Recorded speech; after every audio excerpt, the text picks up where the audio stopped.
Well, welcome to another episode of Dark Dialogue Shadow Chat Sessions, the show where Angela and I just do a bunch of wacky shit and don't take anything too damn seriously. So we hope you're doing great tonight, and I wish my computer would work because that would help me tremendously. So Angela, why don't you just gonna continue talking until he gets the computer to work right. How about Angela, you start talking while I figure out what the hell is going on. I don't know. Should I tell them that today is National UFO Day? Sure, it's a perfect time. I learned that on the radio this morning, and I'm going to be looking. I don't know that they show up for their National Day, but I don't know that invitations were sent either. And if not, how rude. Somehow I suspect that they don't give a shit, but that's just my guess. I'm just saying, if we give them a National Day and we don't send them invitations, rude. It's just rude. Yeah, but it's all it is a day of unidentified flying objects. This is true. So where the hell do you send that an invitation if it's unidentified? I don't know. Thank you. To drop it into the Bermuda Triangle? Yeah. See what happens? We drop it all the places. Interesting concept. Yes. Mm-hmm. Drop it into the cosmos. All the weird places. Okay. Take one to Winchester Mystery House. They'll get somewhere. I'll leave that up to you. You can go drop invitations into the Bermuda Triangle. I am not dropping it in the Bermuda Triangle. You can take it to the Winchester Mystery House. If you go to the Winchester Mystery House, though, I think I'll have to go with you. I think we will. Check that place. Pilgrimage. Yeah, for sure. I've wanted to go to that place for years. Yeah, me too. I would dig that. That'd be cool. So, I suppose we should mention it on this show. We've got a lot of things going on here at Dark Dialogue. So we've created the Dark Dialogue Podcast Network where we house all of our shows. So because John's not busy enough, he's got to just keep doing stuff. Yeah, I don't know what the hell's wrong with me, but a lot. We're going to have him tested. Don't worry. Yeah, I'm afraid to find out the results of that test. But anyway. So we've got the podcast network where you can continue to listen to your shows the same way that you always have. But I've also created additional independent shows for each one of our shows. So we've got, this show, Dark Dialogue Shadow Chat Sessions, has its own channel. Dark Dialogue, the main show, Dark Dialogue Rocky Mountain Reckoning. And then a new show that we've done called Dark Dialogue Distilled, where we just take our traditional Dark Dialogue episodes and distill them down to about a 1 hour long episode. So you can either listen on the main podcast network show and just catch everything that we have coming out, which obviously is our preference. We want you to hear everything we have to say. But if you want to just binge a particular show, then you have that luxury as well. You can hop onto that channel and just binge everything that we have to say on any particular channel. So with that, I think we're ready to get started. The computer cooperates. The computer did cooperate. Right. Yeah, we'll see how it goes, but so far so good. It has checked in for work. Got it. So this is the second one now where I've cut out the news headlines. So, and you're liking this a little bit better? Yeah, the news headlines are a little too dark. Yeah. Yeah, I agree. That's why we did this. So yeah. With that, let's jump into our strange headline segment. I love it. So first up, we have man robs Waffle House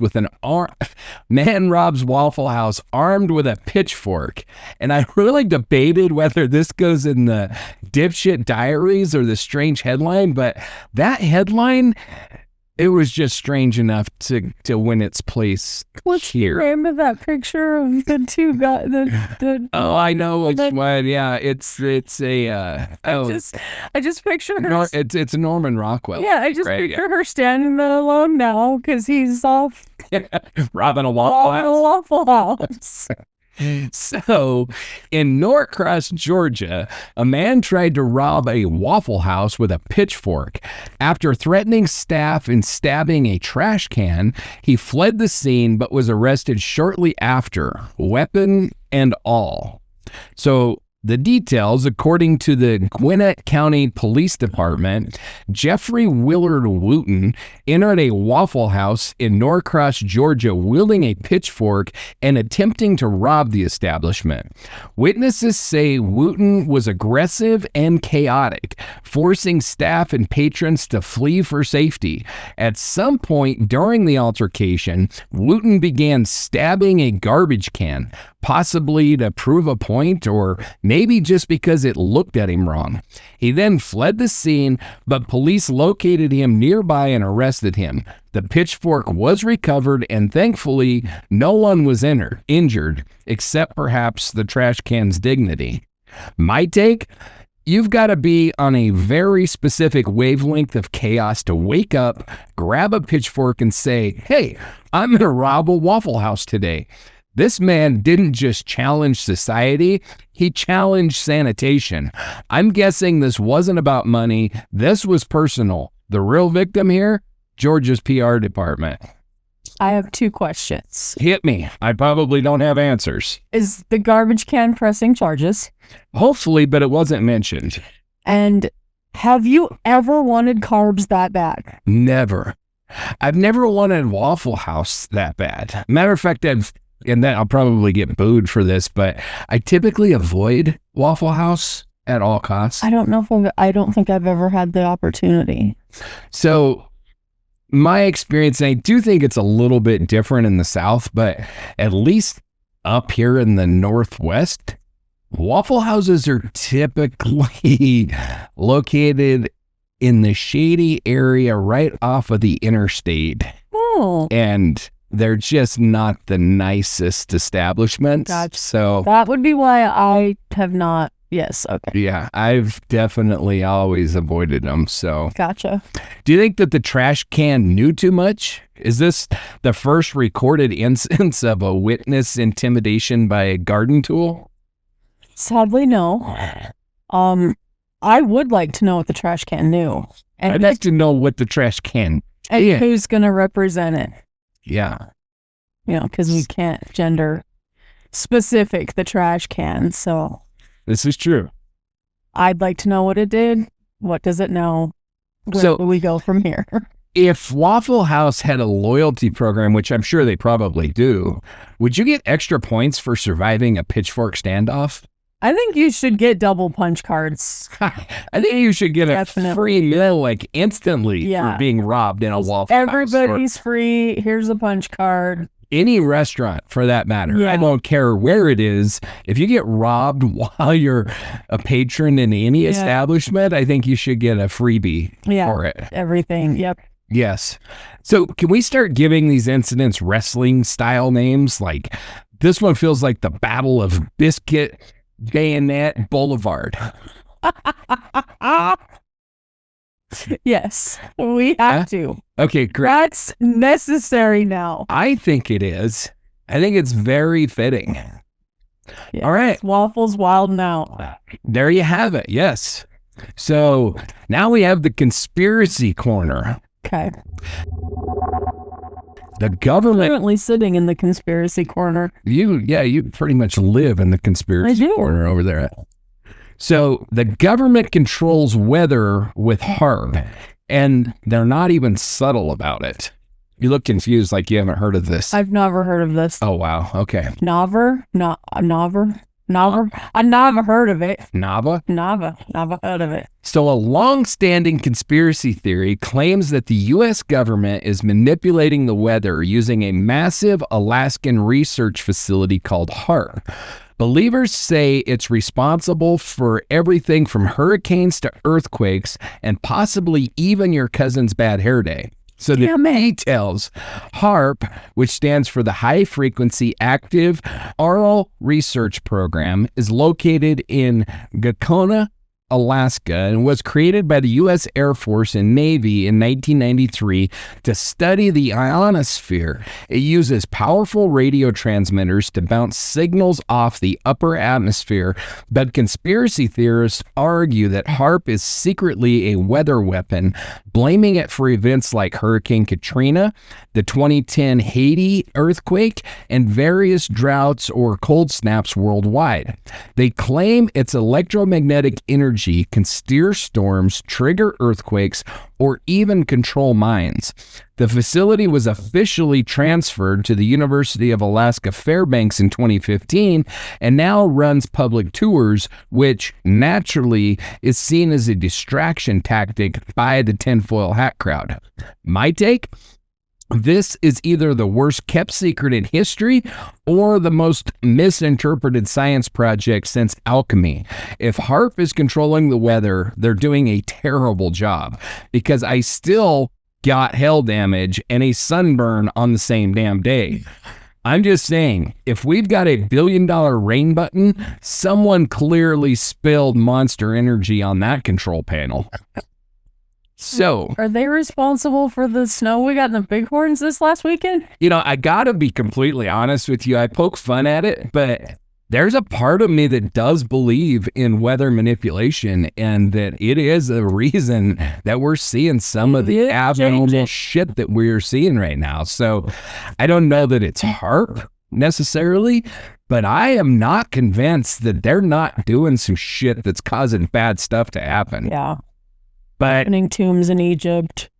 what's that? I said opening tombs in Egypt. Yeah, I don't know about that part, but Did you guys hear his eyes roll? Just let me know. Should have. I mean, you know, I think that, like, I know that cloud seeding and shit like that is real. I know that they've been playing with manipulating the weather at least since like the 40s. And when the government gets involved in some shit like that and spends billions of dollars on it, they don't just drop it.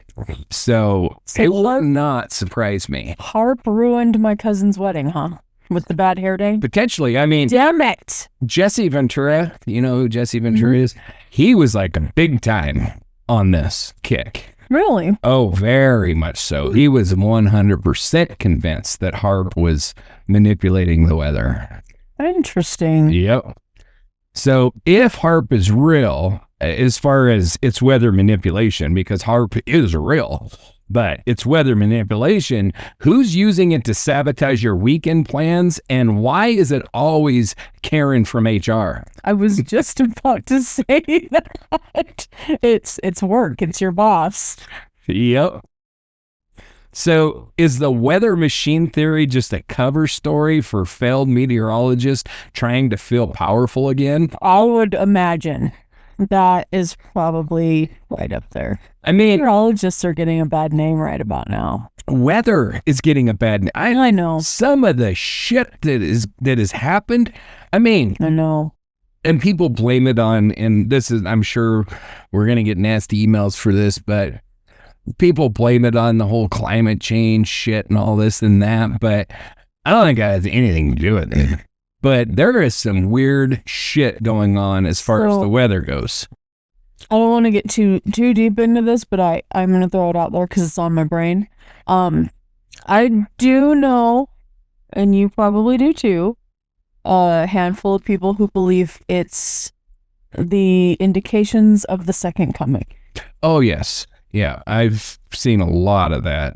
I mean, my feeling on it is quite simply, I think every generation has seen the signs of the end times. Yeah. I know that the apostles... I mean, we're being terrified in the 80s. Oh, yeah. So I know that the apostles, after the death of Christ, thought that they were going to experience the second coming. So it's gone back now for 2,000 years. Yeah. So I have a really hard time, and I have fallen for it a few times in my life where I've been like, Y2K, this is it. Yep. All the computers are going to forget how to change the date. Everything's going to collapse. Oh, I was on that train. You? Oh, yeah. Oh, yeah. I sat up that night and just waited for the end of the world, which didn't come. Dang. So after feeling like an asshat 2 or 3 times in my life, I'm a little bit more reserved and a little bit more like, well, wait and see. I mean, Let's find out. I definitely am the kind of person that stays prepared. I do have a bug out bag. I do have food storage. I do have things in place in case I need them. But I gave up guessing because, and it's so funny. I don't know if you ever watched Doomsday Preppers. Oh, yeah. Mhm. So it's funny because every Doomsday Prepper has their own thing that's going to destroy the world, you know? And I always laugh at that show because it's like that you watch one episode and this person's preparing for the biological event, the next, you know, COVID, whatever, that's going to wipe everybody out. And then you watch the next episode and it's going to be nuclear war or whatever. And everybody's preparing for their thing. But if they're wrong, they're screwed. Mm-hmm. They've just blown all their money buying suits for biological warfare or whatever. And so I definitely take more of the all the above approach. Like I try to be ready in case any bad shit happens and not focus on any one particular one, because the one thing I do know and have learned in my life is the second that you think you know what's going to happen in the future, you're about to get a terrible surprise. Future says, hold my beer. Yeah. One thing I will say about every one of those episodes is some of those bunkers are cool as shit. Oh, man. And I want to hang out in some of them just to get away from it all. So there's a band. Somebody come build me one just so I can hide for a little while. So there's a vacation bunker. There's an abandoned nuclear, there's several abandoned nuclear silos in Nebraska. That are Airbnbs now. Well, I don't know about the Airbnb part, They are. They're, I want to go. They have turned them into, at least some of them were turned into like multi-million-dollar condos. Mm-hmm. And I mean, these things are freaking, they're like $6 million or some shit to buy one. Yep. But they're full on stocked, ready to go, move in ready to your new. Mm-hmm. Problem is they're like multi-million-dollar things, so yeah, I can't afford one of those. And they're all in Nebraska. Second problem is they're in Nebraska. So it's like, yeah, I don't know. Maybe they built them and now they're using them as Airbnbs because they couldn't sell them. Maybe that's what happened. I have seen, I'll share it with you. I've seen a video of some travel people I watch because I live vicariously through people sometimes. Right. And I don't like planes. Some of the planes I've seen them on, I would try. But, yeah, they stayed in one. I want to. And did you ever hear of the Citadel up in Idaho? Mm-mm. I believe that it's defunct. I'm not 100% sure of that, but I believe that it's defunct. But what it was this kind of a cool concept. These people were trying to build a compound up in northern Idaho where it was going to be like a castle, and you could buy a house inside the castle walls, or you could buy a house outside the castle walls, and your house came like a shell, but you built the interior the way that you wanted it. With all those people. And then, well, the whole idea is like end of the world type doomsday, end of the world shit. And they grab a doctor, you grab a whatever, everybody goes. Well, yeah, I mean, you would live in a community until, are you going to let me tell the story? Because I'll have questions. No. So. Don't you know this by now? You get your house, and then, I don't know, it comes with like a 2,000-gallon water tank, comes with an AR-15, comes with so much food storage, depending on how large your family is, all this stuff. It's a pretty cool idea. And then they were building a factory that would produce AR-15s so you could work in the factory and make money until the end of the world came. Novel idea. I thought it was pretty cool. I think it's defunct. I don't think it really works. Mm-hmm. Things like that never really work. And I'm like you. I don't want to be around a whole bunch of people if shit hits the fan. No. I'd rather be somewhere off by myself, somewhere obviously with my family, but I don't want to have to worry about a bunch of other people that are going to try to kill me to take what I have. So, yeah. But anyway, totally off subject. Yeah, it's summer in Cody, so we have some motorcycles outside serenading us. Yes, we do. All right, so next it's time for the Reddit rabbit hole.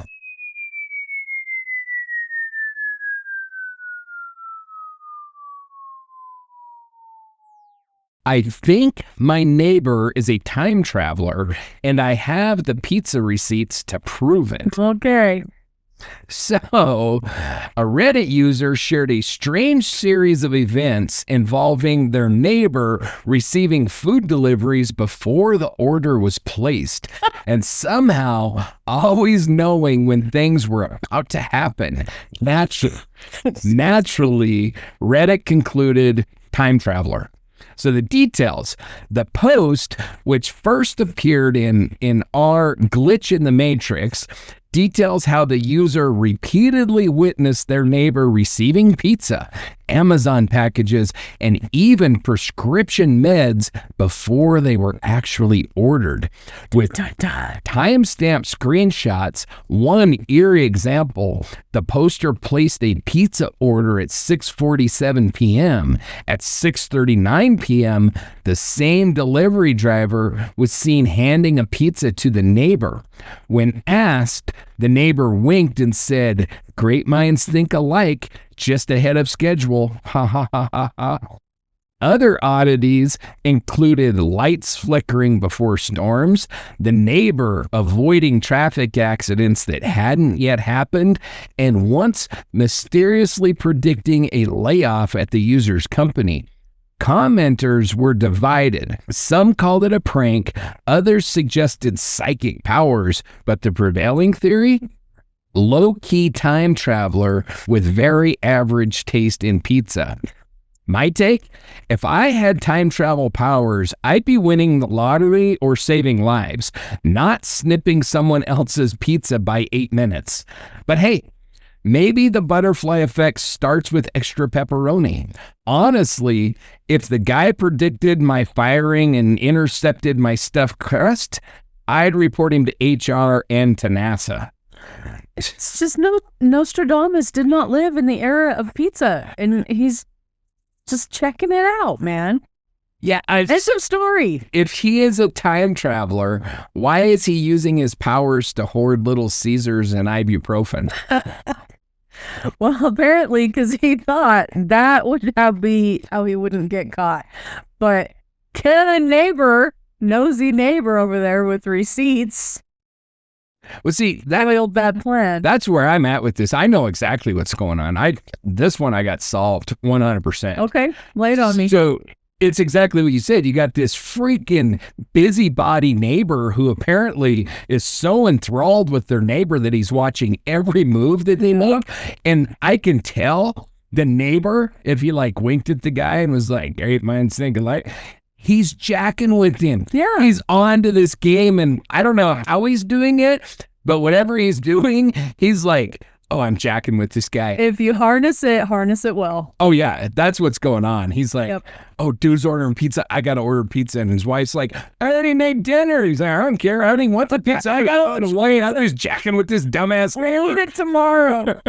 That is what's going on here. I'm a whoever you are, write to us because we love it. Yeah, I am not worthy. It is played so well. But that's what's going on. He is just jacking with his dumbass busybody Karen of a neighbor. Yep. That's always in his business. And so he's just turning the joke around on him. That's what I think's going on. See, this show solves mysteries. It does. Is all the Reddit users have to do is listen to Dark Dialogue Shadow Chat sessions, and we solve it all. We solve it all. But you know what's concerning or interesting, whatever you want to say, is there's groups of people that get together and talk about whether he's a time traveler or not. I know. Like, I'm sorry, like the video that we watched of the the old movie. It was a Charlie Chaplin film. The woman on the cell phone or whatever. That's intriguing. Yeah. These time travel pictures of these people that are, 200 years ago and have a wristwatch. That's intriguing. Yeah. A coincidence of when your pizza arrives? Yeah. That's not intriguing. So what's more terrifying? A neighbor who can read your mind or one who always beats your pizza order by 10 minutes? I would say, dude, order me one too, and I'll just, just place the order together, man. It's funny, but I lived in a subdivision in Colorado, and I mean, at dinner time, it was like a steady stream of Uber Eats, the Dash one, DoorDash, yeah. And then there's Grubhub. I mean, it was like all those all night long, or through the dinner period from like 5 p.m. until 7, 8 o'clock in the evening. It was just a constant stream of food delivery, And so I never said, oh my God, my neighbor must be a time traveler because they ordered food the same time I did. No shit. Whatever. 10 minutes. I might say to my driver, like, damn, you guys are busy in this neighborhood tonight or something. Right. But yeah, no conspiracies. How many times have you been in this neighborhood tonight? What is my neighbor up to? Yeah. Did they order before me? Did they ask you any questions? Did they say anything to you? Poor freaking Uber driver's probably like, this psycho is about to lock me in a closet and tell me to put the lotion on. It puts the lotion in the basket. Is time traveler just the new excuse for people who are nosy, weirdly punctual, and live on DoorDash? I guess. Yeah, that's what I think is going on here. So. Yep. Yeah. And now is time for the Dipshit's Diary.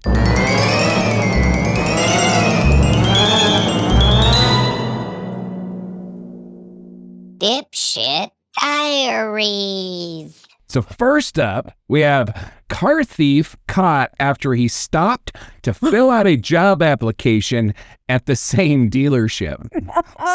So, a man in California stole a car from a dealership and then came back the same day to apply for a job at the exact dealership. Surveillance footage and a paper trail sealed his fate. So the details. In Modesto, California, 24-year-old Rajai Jarheef Lee swiped a car off a dealership lot. Instead of fleeing town or going incognito, he inexplicably returned hours later and filled out a job application using his real name. Security footage captured him walking into the office after the theft, politely asking for a PIN. Police were called shortly after the dealership noticed the missing car and matched the applicant's identity to their surveillance. Lee was arrested and charged with grand theft auto and outstanding warrants. My take? This is like robbing a bank and then asking if they're hiring for customer service. Hi, I stole your car and your trust, but also I'm a self-starter with strong organizational skills. The only thing grand about this theft was the delusion. I know there isn't anything to solve in this one, but I've solved it. Okay, go. His interview, he did this to say, you clearly need new people, more people, or I couldn't have stolen that car. You're probably right. If he would have been granted an interview with anybody other than the judge. That was his intention. So, should car dealerships start including, did you steal from us earlier? Yeah. In their job application? I mean, they kind of already do. Are you a convicted felon? Is on everybody's application. You know, it's insane. What? When I was in Colorado, they made that shit illegal. Really? Yes. It's the most absurd law I've ever heard of, but you cannot ask somebody about their criminal history if you're an employer in Colorado. Huh. You can do a background check, but you just can't ask them, which seems insane to me because I used to interview guys and we did extensive background checks, and I would interview people and I would say, we're going to do a background check. I'm going to find out everything about you. You want to tell me? Save me the time and the money and just tell me, is there anything that's going to come up that I'm not going to be able to hire you?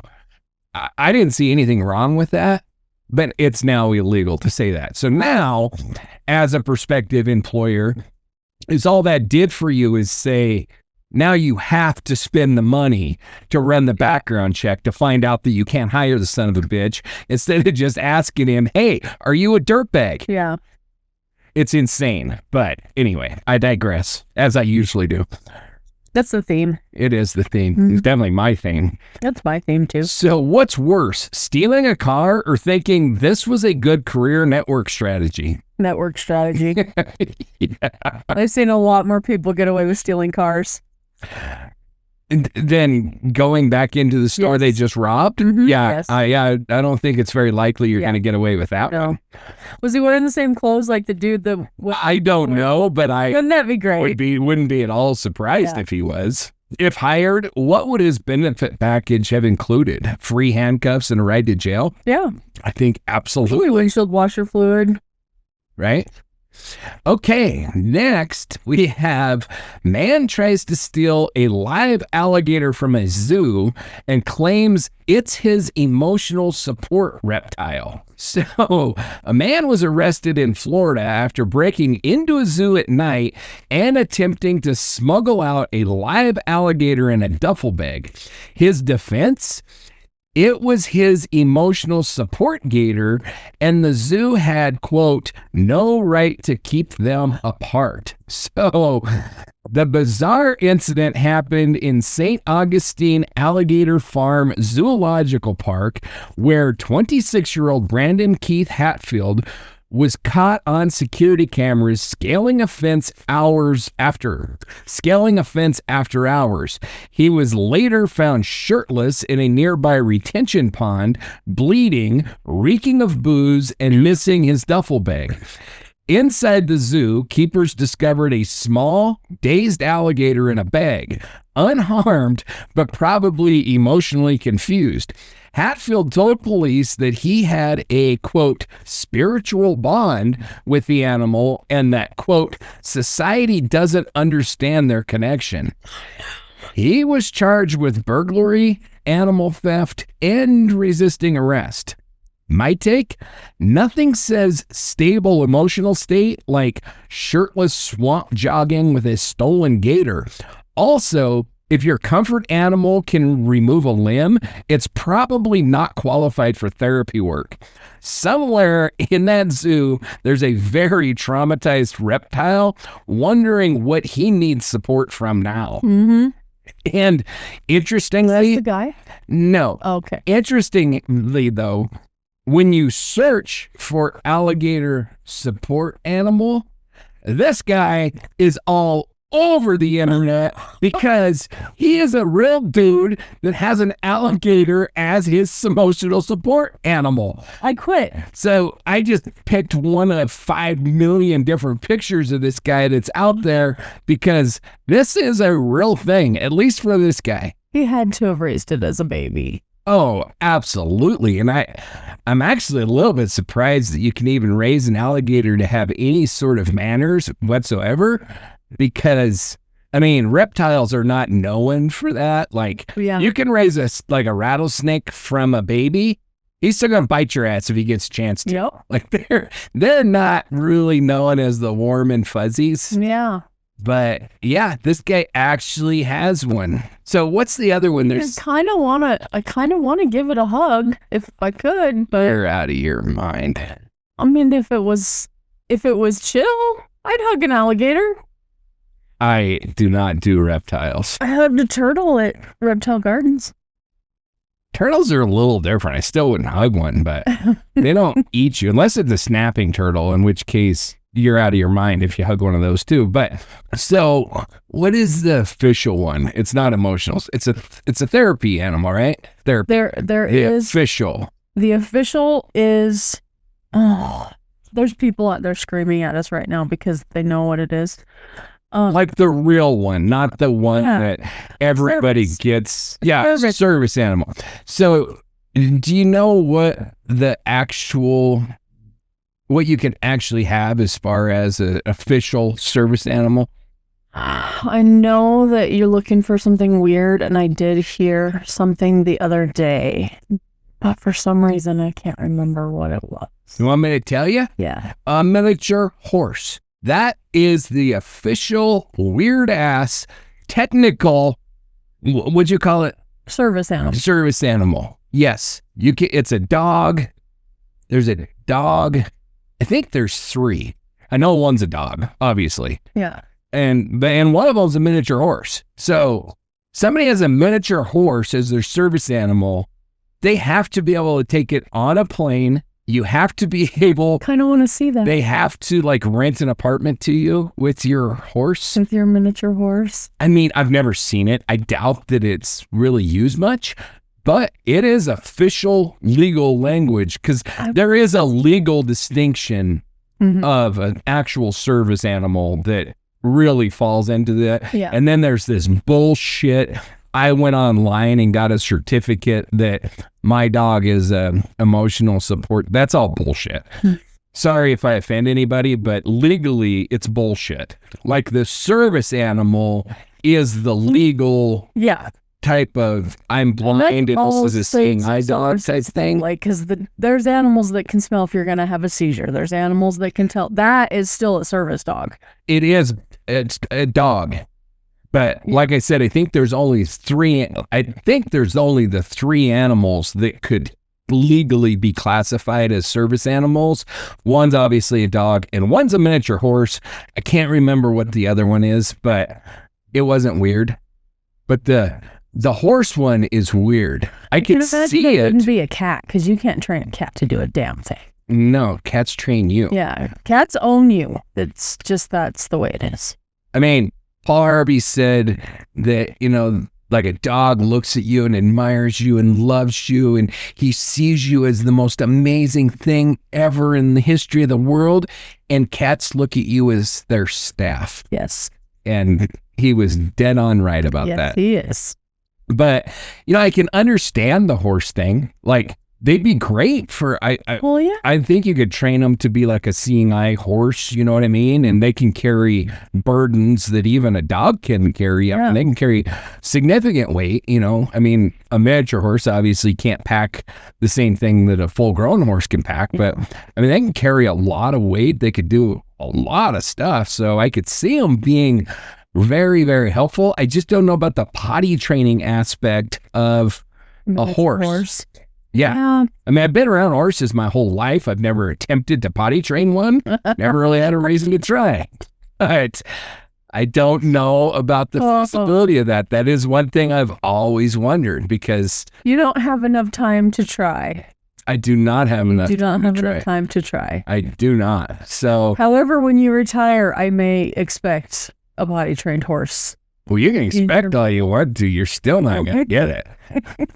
So, can we get emotional support gators certified through TSA? Just asking for a future headline. No, because they would cause a scene seeing their relatives used as suitcases. Oh, you think? But horses don't do that. Well, no. Interesting take on that one. You ruined my joke, man. So, how exactly do you bond with a gator? Shared trauma? A love for raw chicken? Scales? I mean, I gotta say, I just don't believe it, man. I just, the dude in the picture, not the psycho that stole the alligator, but the dude in the picture really does have. Yeah, and they're hugging, and it made me want to hug an alligator. Yeah, so I mean, I guess it's a thing, but man, I don't think you could ever turn your back on it. No, it would definitely sleep in a different room. I mean, it's like these people that have lions and tigers and shit like that. Right. I mean, yeah, but I would never turn my back. I would have no interest whatsoever because I don't trust that shit, man. Wolves? No. No way. The only way is those stories that you see that, like, they find them near death as so small they shouldn't be away from their mothers, and they raise them from there. It still doesn't work. Maybe. I mean, you still hear stories. I know, but maybe that's when. I mean, I can understand, like, the people that are doing it. Like, if you raise a bear, for instance, and they're all lovey-dovey, because they're out there, they're in movies and shit all the time. There's all kinds of videos of these bears that are just, like, really awesome and all this, and I recognize their trainers after years. And yeah, I can understand, like, the trainers becoming attached. I mean, I have that in me for sure. I become super attached to animals and stuff, so I get it. But for me to be like, oh yeah, I'm gonna go get myself a lion and raise it in my bathroom, not gonna happen. Although when I was a kid, we were camping up in Montana, up near the Canadian border, and we're sitting at this picnic table, and this baby bobcat comes walking along and jumps up on the table, and I start petting it, and then it jumped up on my shoulder and was like crawling around my neck. Like, it loves me. It has to come home. Pictures of this thing like crawling all over my neck and stuff. I mean, obviously someone had probably caught it and kept it, and then it started probably killing their freaking pets or something, and they were like, this thing's got to go. But oh, I wanted that thing so bad. I just had visions of walking down Main Street leading my bobcat, and Dad was like, oh, hell no. That thing ain't coming. No. But so I can definitely understand it, and I've always regretted that because I've always thought that would have been so damn cool to have a bobcat. And it probably died because it almost certainly had to have been raised by people, but it made for some great pictures. I got to tell you. I can imagine. If this guy wrote a memoir, would it be, quote, to have and to hold an alligator? Yes. I think so too. Yes. All right, and then we have Missouri man writes demand note on birth certificate while robbing bank. His own? Yeah. Oh. And that is actually him. So, wow. A criminal walked into a bank, demanded cash via handwritten note, but accidentally wrote it on the back of his own birth certificate, which he left behind at the scene. So, the details? This masterclass in criminal self-sabotage took place in Cleveland, Ohio, where Michael Harrell, age 54, handed a teller a note demanding money. The note was written on the back of a document that included his full name and date of birth. Surveillance cameras caught him clearly, but it was the paper trail, literally, that sealed his fate. FBI agents said it was the easiest ID job in memory. When arrested, Harrell allegedly said that he didn't think it mattered what he wrote the note on. Oh my take. My take? Imagine planning a whole robbery and then self-doxing like it's your first day on the internet.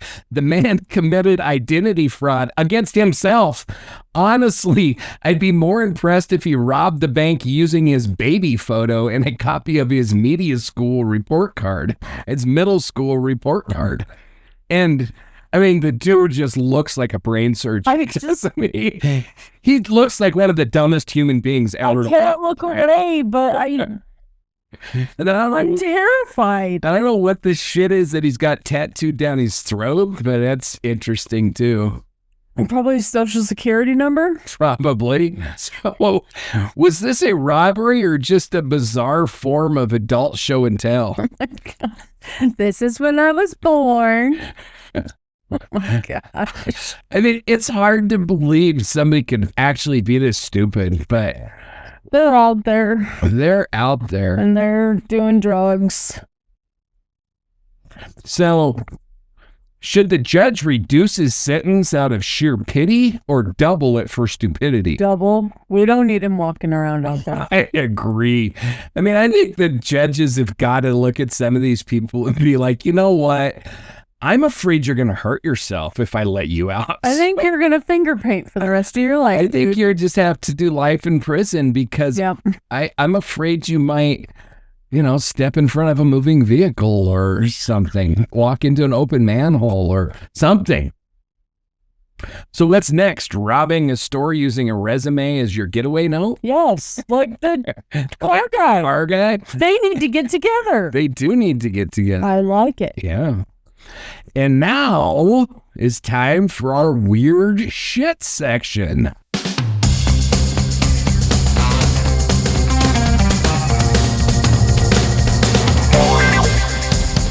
Weird shit. So weird shit number 1, the octopus that can edit its own RNA. Mm-hmm. So unlike humans who are stuck with the DNA that we've got, octopuses can rewrite their genetic instructions on the fly, literally editing their RNA to adapt to extreme environments. I'm a tad jealous. Yeah, me too. Marine biologists discovered that octopuses, especially those in frigid waters, can drastically alter how their genes are expressed by editing RNA rather than waiting for evolution to do the job. What? Did you find another one just so we can argue if it's octopi or octopuses? It's octopuses because the internet says so. Must be true. Okay, go ahead. This allows them to instantly tweak proteins, optimize brain function in different temperatures, and basically MacGyver themselves into different versions of octopus. Some scientists think this flexibility might explain their intelligence and why they behave like weird alien geniuses from the deep. My take? Octopuses rewriting their biology like they've got a premium chat GPT subscription and zero patience. Meanwhile, I can't even fix a typo in a tweet without deleting the whole damn thing. Mm-hmm. These tentacled brain blobs are out here remixing themselves like Spotify playlists. I just got so jealous that I bit my lip and I can't regenerate it. I know, that's the other thing they can do. Damn it. So are octopuses just beta versions of aliens sent to test Earth's oceans? I really do think so. Because have you seen the things that they can do in the tiny places? They're pretty amazing, and they're pretty smart. Yeah, I'm jealous. I'm a little pissed off, to be honest. Like, some of the critters are pretty damn smart. Mm-hmm. Dogs we know are smart. Dolphins are brilliant. Mm-hmm. I don't know. It's pretty crazy. The animal world is amazing. It really is. So if they can edit their own RNA, do they also judge our evolutionary laziness? Oh, I bet so. I bet so too. I mean, and they could eat us. I bet so. They just sit there and like dumbass people floating around. And like the whole giant squid thing that like swallows ships and shit like that, I'm pretty sure that's real. Oh, I've seen a lot of videos on, yeah. And that was before a lot of the AI. I mean, I know some of them could probably be fake, but some of them mind-numbingly boring until you see it. And there's no, like, cut editing. Right. Like, I know, like, giant squid exist. Yeah. They've been filmed and shit, but, like, stories of them, like, eating entire ships date back, I mean... thousands of years, literally. They go, I mean, it goes way, way back. They already told us all about it. Yep. That's pretty crazy. So when are we getting the Pixar movie where an octopus writes itself a better ending? There you go. See? I think you should write that. I've got plenty to write. Thank you very much. Maybe I'll write that. There you go. I totally just had another The Ranch moment, though, and I don't want to say it because it requires me to drop an F-bomb. So. All right. So weird shit number 2. Man claims he's been awake since 2004. So have I, dude. Let's move on. So a Vietnamese man has allegedly not slept in over 20 years after a sudden fever in 2004 made him a permanent insomniac. His only symptoms, extreme boredom. Thai Ngok, a farmer in Vietnam, claims that after recovering from a bout of fever in 2004, he completely lost the ability to sleep. Despite this, he reports no physical health problems, though he says life has become monotonous and lonely. Doctors who examined him were baffled. Some even stayed overnight to watch, confirming he did not sleep. He reportedly fills his time doing nighttime farm work, listening to radio, and hoping for just one yawn. My take? Forget the Red Bull. This guy is living proof that if your body gets annoyed enough, it just skips rest entirely. Honestly, I get cranky after 5 hours of sleep. This man hasn't napped since the Bush administration and just goes around weeding at 3 a.m. like it's a wellness trend. Yep. So, first of all, thoughts on this? I kind of feel like you're on your way there. Yeah. I don't sleep a lot, but my opinion on this is he sleeps. He might not even know he sleeps, but he sleeps. Yeah. Have you ever seen that House episode with the chick that can't sleep? I've seen all the House episodes. But Then you've seen it. And she can't sleep. And then Dr. House is like, they prove that she like has mini naps. She doesn't even realize it. Yeah. And I'm not taking my medical advice from House, but I do. I think something, I think that's real. That could happen. That the dude probably is sleeping without knowing he's sleeping. And he's probably not falling into like a deep sleep like, some of us dream for, but he's sleeping. His body is not existing on no sleep. I just don't believe if it. he's doing the monotonous weeding every day, it's probably like a almost sleepwalking thing. Yeah. And I know that they said like the doctors like observed him and stuff, but I don't know because I don't research these stories. I'd believe them more if they lived with him for like a month and... Well, I still wouldn't believe them. I'd believe them more if they hooked him up to brain scans and actually witnessed his brain activity during all of that time. That's true. Because you can do a lot of shit while you're asleep. That's true too. There has been people commit murder in their sleep. Mm-hmm. So, weeding a garden... I mean, there's a guy that murdered his wife and rolled her into the swimming pool. Unless that was an episode of a show. I'm pretty sure that was... John needs more sleep because now he's not so sure. But is this man the final boss of caffeine addiction? Yes. And what playlist do you listen to after 6,000 consecutive nights of consciousness? You better get this one right. What playlist do you listen to? Podcasts. Dark Dialogue. Dark Dialogue. That's what freaking playlist. Somebody write to him. Well, I don't know. We don't speak very good Vietnamese, but no, just a little Chinese, which I did last time. I would say, can someone get this man a melatonin sponsorship deal? No doubt. But melatonin doesn't do shit. Mm-hmm. Not for me anyway. I know it does for some people, but it don't do anything. It makes me ill. It doesn't do anything to me. Makes me sick. I could take the whole damn bottle and just carry on like nothing. I don't sleep, but I'll get dizzy and super nauseous and very regretful for the next several hours. Really? Mm-hmm. Yeah, see, it doesn't do anything. Nothing for me. Nothing. I do enjoy the little gummies, though. I used to keep them by my bed just so as like a sweet little treat. They didn't actually do anything. Dessert melatonin. You just tasted good. Love it. So you have like a gummy bear before bed. So that was kind of cool. Other than that, they don't do shit. John's reliving his childhood with melatonin gummies. I was in my childhood. That was like last year. I said reliving his childhood. Oh, no, we didn't have gummy bears when I was a kid. I didn't discover them until later in life. I had gummy worms on occasion. Yeah. All right, so weird shit number 3. The Beast of Bray Road, Wisconsin's werewolf. This one's weird as shit. Okay. I'm ready. Ooh. That's actual picture.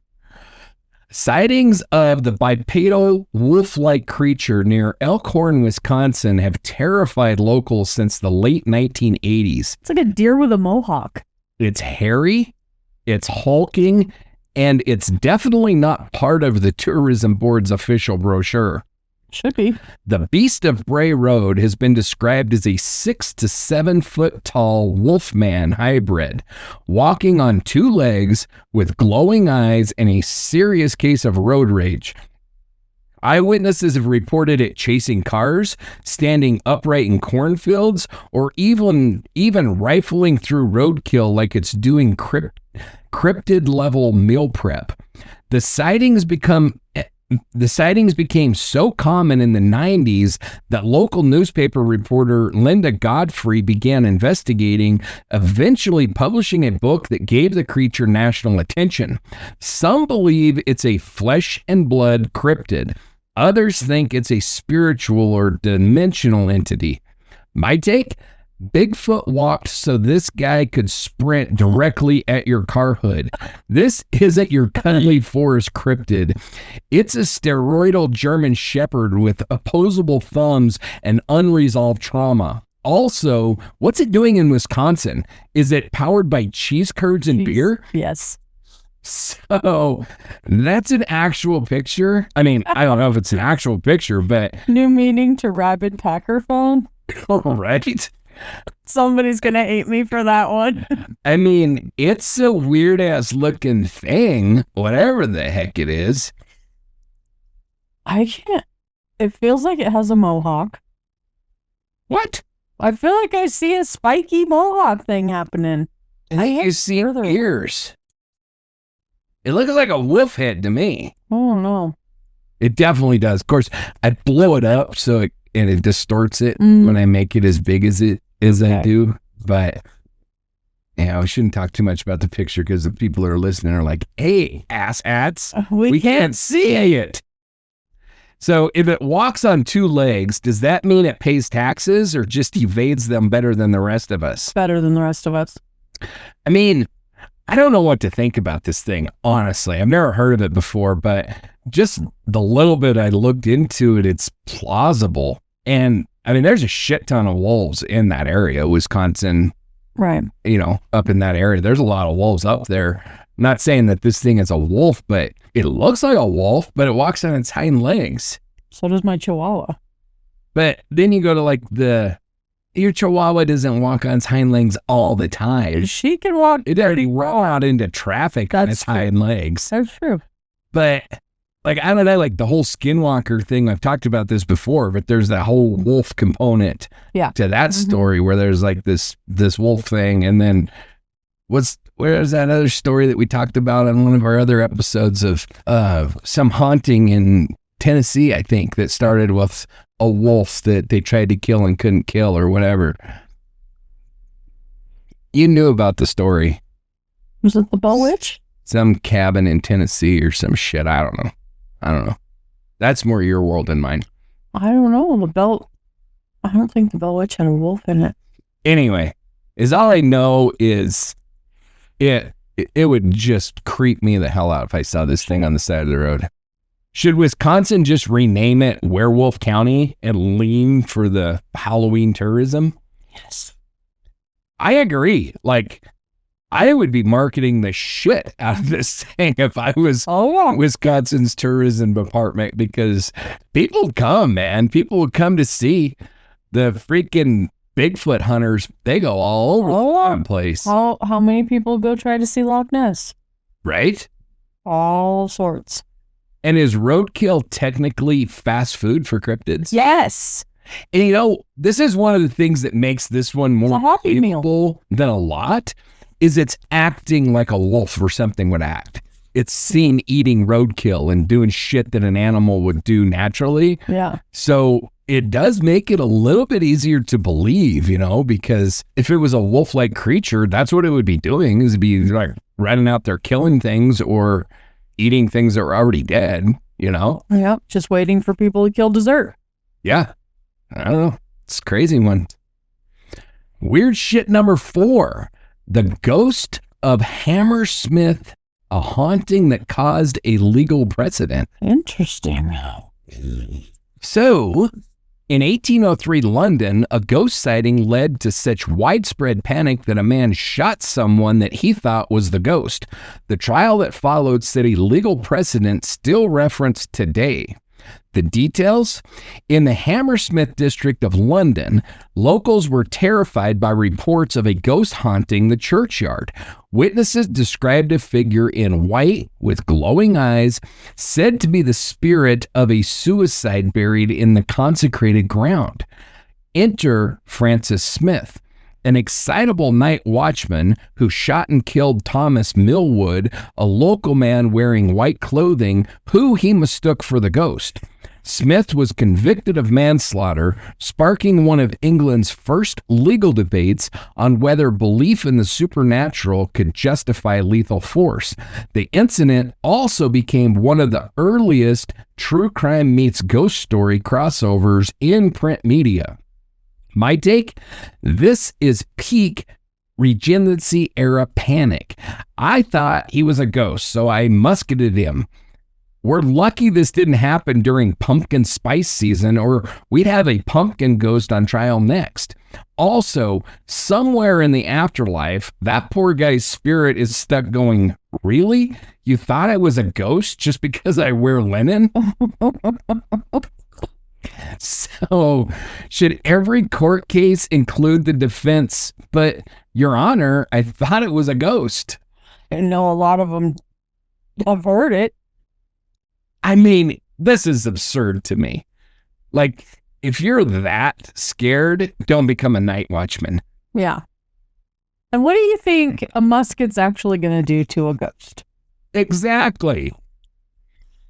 That was my other thing is, like, you know, I talk about carrying all the time and stuff like that, but I ain't shooting a ghost. What the hell's the point? And I've seen shit that scared the bejesus out of me, but I never pulled my gun because what the hell's it going to do? Right. I don't know.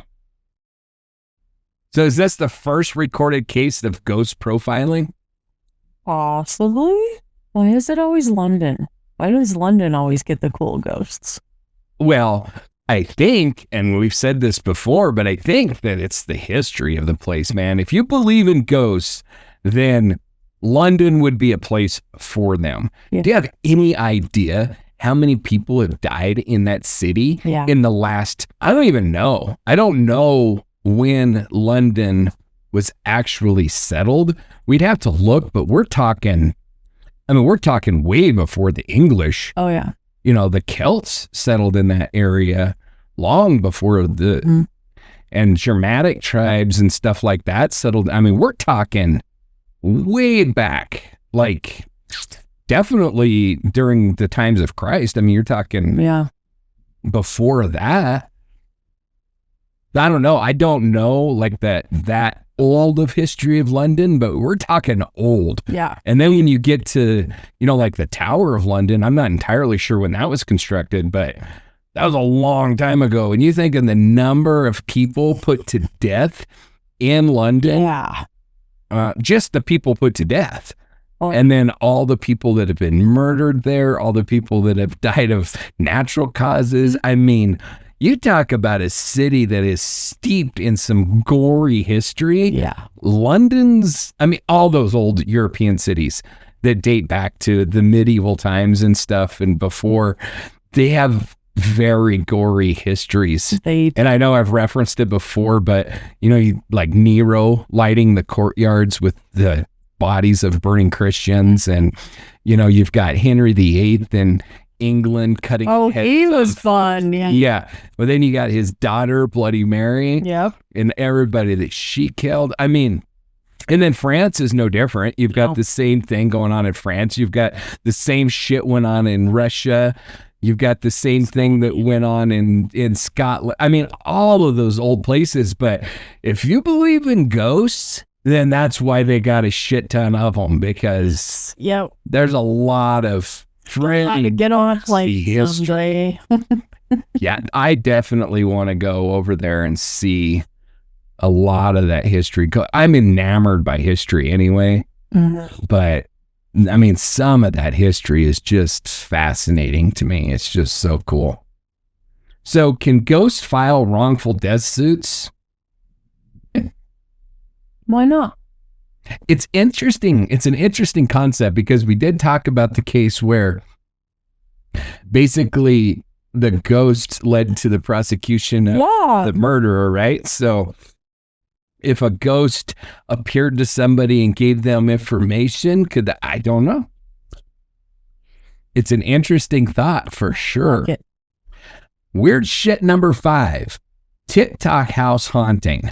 Something walks the halls at 3:33 a.m. Check out.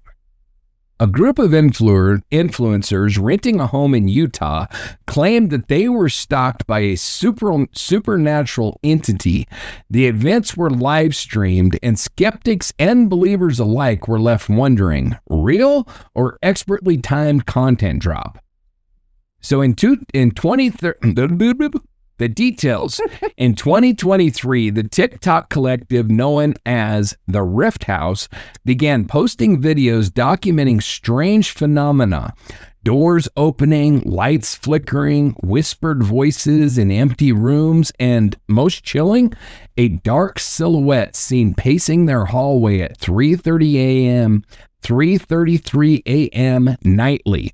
One video appeared to capture the shadow figure peering into a room before disappearing. While some commenters accused them of fabricating the footage for views, others noticed that the post became more frantic over time. The group ended the lease abruptly, citing, quote, an unsafe atmosphere. And one member reportedly left social media entirely. My take? Imagine trying to do thirst traps and ghost evictions in the same house. Hey guys, it's day 19 of our possession arc. Don't forget a like, comment, and smudge the hallway. Ghost or not, nothing scarier than Gen Z's seance conducted via ring light. So, first of all, what are your thoughts on this one? I mean, I believe in ghosts, so it'll happen. I believe in ghosts. As soon as I hear TikTok, I become... But it's not TikTok. Yeah.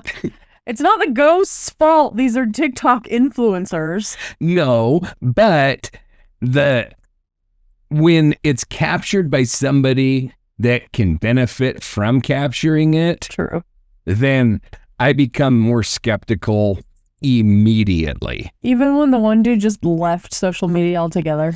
I don't know. I researched just enough to put this together. I would have to really dig into it and see if that's true or not. Again, Blair Witch fooled me. It will not happen again. No. I suspect all of them are liars until it's proven otherwise, because I just don't buy their shit. And there's so much garbage on TikTok. I ain't attacking TikTok as a platform. I'm just saying the shit that comes out on there, and people are like, oh my God, there's this snake in the Amazon that's 16 miles long. Bullshit. Come on. Oh, I want it to be real. So, all of this kind of stuff, and I don't know how to do it, but they can make shit on video look very real. And now there's like the whole AI. I don't know exactly how they do it. I don't know. Don't trust anymore. That's the problem. Yeah. I don't know who to trust anymore. But I do know that when it pops up on TikTok, immediately I'm questioning it. It doesn't matter what it is. The second it pops up and it's a TikTok, I'm like, I don't know about this shit. I don't know about this.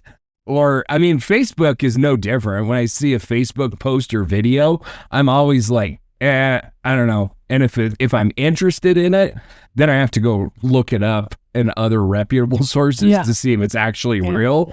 I always check news sources that I trust. Ish, as much as you can. But Fox News or even like CNN, it's not my favorite. But even still, if you see a story and you go find it on CNN, ABC, CBS, NBC, Fox News, any of those, then it's like, okay, maybe there's some truth to this. But, there's a shit ton of stuff that pops up on Facebook that it looks like a legitimate news story, and you like click on it or whatever, and it looks legit, and then you go try to search it, and there ain't shit ain't nowhere.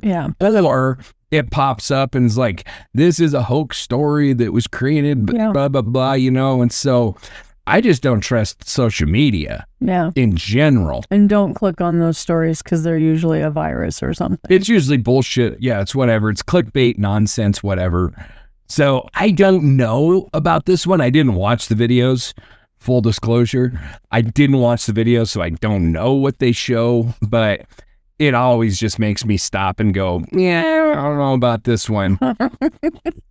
So, what happens when the ghost gets its own sponsorship deal? It's a sad little TikTokers cry. Well, see, and the other issue that I have with these, and quite frankly, the Amityville house comes right into this too, is what about the people before the TikTokers and the people after the TikTokers? Now, we know people own and live in the Amityville horror house today and say the Conjuring house and all of them, and they say we ain't had no shit happen. Oh no, Conjuring people have said shit has happened. The Amityville people have said there ain't no shit happened here. Really? Oh yeah. It happened the only people it ever happened to DeFeo's Lutzes were the Lutzes. The DeFeos were murdered in the house. Well, yeah. And there was only claims because Ronnie DeFeo was trying to get away with it. Okay. And so he brought up this whole bullshit thing during his trial. I don't believe it. I've researched that part of that case quite a bit. He was a piece of shit that wanted his family out of the picture because he was worthless and he didn't want to have to show up to work on time and stuff like that. So I don't buy that there was any kind of paranormal shit going on with him at all. So it's just the Lutzes. And there is some stuff with the Lutzes that is kind of convincing. So could be true. I don't know. But it is questionable that then other people move in and they're like, there ain't nothing ever happened here. It's been owned by multiple people since the Lutzes left it, and none of them have reported shit happening. That makes me sad. So it's, but I mean, that doesn't disprove anything. Right. Because certain people are more susceptible to it than others, for sure. And they're hiding it because they don't want to deal with it. Yeah, or, I mean, there is the reality that's like, okay, so you and me walking down the hall or whatever, and some shadow figure runs in front of us, you're very likely to be like, holy shit, did you just see that thing? There was like a shadow figure, and I'm more inclined to be like, that was kind of strange. There must have been a car drive by outside and cast a shadow or something like that. You know what I mean? So it's very possible that people live in a house and there's shit that happens, but they're just like, oh, this house has its quirks, I don't know, it must be the settling or something, when it's actually like some creepy ass ghost. Really old house, and it does, Yeah, so I don't know, but it always makes me question it when it's just like, the house has been here for so long, nobody ever complained about anything. TikTokers come in and rent it for however long, and they're capturing ghost shit happening, and it scares them so bad they have to leave, and then the next people come in and rent it and nothing. I don't know. It's not proof of anything, but it does make me question things that make you go, If your house is haunted, but your engagement goes up, do you renew your lease? That's a tough one. I mean, for me, I guess it wouldn't really have any, if it is a ghost, I'm not so sure that it's going to bother me that much, honestly. I mean, what's it doing at 3:33 in the morning? It was just walking around. Sounds like it, yeah. So if it's like poltergeist shit, like it's throwing stuff and attacking me and stuff, my ass is out the door, least be damned. Yeah. But if it's just like a ghost, it's like you just see some weird shit once in a while. I've lived in houses where that occurs. And I mean, you kind of get used to it, as weird as that might sound. Because you've lived in houses with haunted dolls, and that's just disgusting. Just because they're dolls is why it bothers you. But Aftershock. I don't know. I mean, I do think that you can get just used to that shit. I mean, I don't think there are people that are just like, oh, paying attention to that. That's George. Mm-hmm. You know, he walks the halls at 3 every morning, so just ignore him. Yeah. He won't hurt you. That shit happens. Yeah. There are people that live happily with ghosts and it just doesn't bother them. And there are mediums who say that they're just your spirit guides. There's that claim, yes. There's the claim that, I can't remember what it's called, but it's like a tape. Like the earth or whatever, records this moment in history, and it just replays the same scene, the same time every day. Happens a lot attributed to limestone. Yes, yeah. But it's not necessarily like what we traditionally think of as a haunting. It's just like a replay of the thing. So residual haunting. Yes, yeah, okay, so yeah, I think that's what it's called. I think you're right. So it's just like this dude just walks down the hall every night at 3 o'clock. He doesn't do anything. He doesn't even know you exist, because it's just like a weird ass on his bad rerun. Yes. Every night. Yep. And so I don't know, but something like that, it shit wouldn't bother me. Not once you get used to it. And if you like, I mean, you try to confront it and like Slimer slimes you, I'm out the freaking door. No thanks, had enough. Or like the old bitch in the library that turns into like this super creepy ass thing. I'm doing exactly what the Ghostbusters did. I'm dropping all my shit. I'm running out the library. Ain't never going back.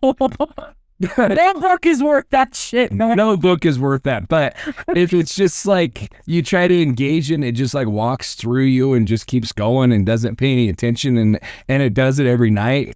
I mean, I think eventually I just be like, oh yeah, it's just I named it Bob or Larry or Mo or Curly or whatever it is, and it doesn't bother me. I think that's how I would be.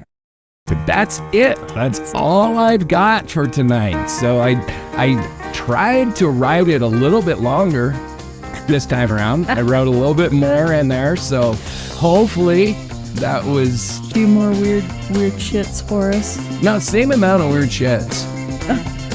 But just a little bit more detail in them. The look at your face. What look was that? Just so matter of fact. No, it was the same amount. It was the same amount of shits. I'm telling you, I count them. You get 3. You get 1 of the weird headlines. You get 1 of the conspiracy corner. You get 1 of the rubber rabbit hole. You get 3 dipshit diaries, and you get 5 weird shits. That's what you get every time. So, but I did try to write a little bit more detail into these ones, so hopefully that worked well. I think so. With that, that's all I have for you tonight. So, we encourage you. I might have more, but I can't stop laughing. If you like what we do and how we do it, then we encourage you to give us a like and a follow. Share this episode with your friends. Maybe they'd get a kick out of it. I don't know. People have said that I'm funny. I don't really find myself as being funny, but I don't know. I laugh a lot. You do laugh a lot, yep. If you like what we do and how we do it, feel free to reach out to us and support us on Patreon. Buy us a coffee on Coffee. That's KOFI Coffee. Follow us and support us on Substack. We got a lot of stuff going on there. Check out our website at www.darkdialogue.com. And feel free to reach out to us with questions, critiques, case suggestions, or weird shit, or anything that you'd like us to discuss or talk about. And you can do that at info@darkdialogue.com. And with that, I think that's all that I have. We thank you for joining us tonight. I'm John. I'm Angela. Have a great night.